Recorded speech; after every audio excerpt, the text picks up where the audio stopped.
ಬಳ್ಳಾರಿಯಲ್ಲಿ ಜನಾರ್ದನ್ ರೆಡ್ಡಿ ಮಾಲೀಕತ್ವದ ಮಾಡೆಲ್ ಹೌಸ್ಗೆ ಬೆಂಕಿ. ಬಳ್ಳಾರಿ ಕಂಟೋನ್ಮೆಂಟ್ ಬಳಿ ಇರುವ ಶಾಸಕ ಜನಾರ್ದನ್ ರೆಡ್ಡಿ ಮಾಲೀಕತ್ವ ಲೇಔಟ್ನಲ್ಲಿನ ಮಾಡೆಲ್ ಹೌಸ್ಗೆ ದುಷ್ಕರ್ಮಿಗಳು ಬೆಂಕಿ ಹಚ್ಚಿದ್ದು ಅದು ಧಗಧಗ ಹೊತ್ತಿ ಉರಿದಿದೆ.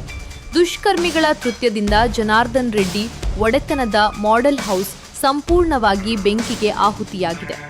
ಘಟನೆ ಬೆಳಕಿಗೆ ಬರುತ್ತಿದ್ದಂತೆ ಸ್ಥಳಕ್ಕೆ ಅಗ್ನಿಶಾಮಕ ಸಿಬ್ಬಂದಿ ದೌಡಾಯಿಸಿ ಬೆಂಕಿ ನಂದಿಸುವ ಕಾರ್ಯಾಚರಣೆ ನಡೆಸಿದ್ದಾರೆ. ಜೊತೆಗೆ ಪೊಲೀಸರು ಸಹ ಸ್ಥಳಕ್ಕೆ ಭೇಟಿ ನೀಡಿ ಪರಿಶೀಲನೆ ನಡೆಸಿದ್ದಾರೆ. ಈ ಘಟನೆ ಸಂಬಂಧ ಬಳ್ಳಾರಿ ಎಸ್ಪಿ ಜೊತೆ ಶಾಸಕ ಜನಾರ್ದನ್ ರೆಡ್ಡಿ ದೂರವಾಣಿ ಮೂಲಕ ಚರ್ಚೆ ನಡೆಸಿದ್ದಾರೆ.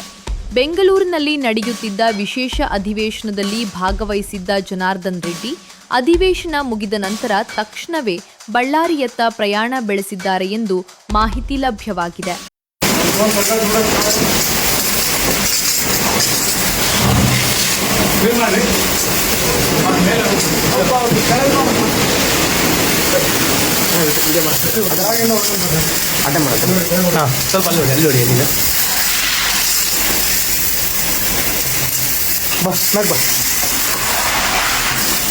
ಇಲ್ಲಿ ಗಾಡಿ ಇಲ್ಲಿ ಮೇಲೆ ತಲೆ ಮೇಲೆ ಬೆಂಕಿ ತಲೆ ಮೇಲೆ ಇದೆ.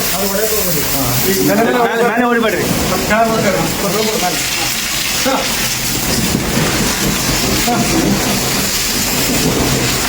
ಒಂದು ಸ್ಪ್ರೇ ಮಾಡೋ, ಭಾಳ ಗಟ್ಟಿ ಬೇಡ, ಎಲ್ಲ ಕಡೆ ಐತೆ.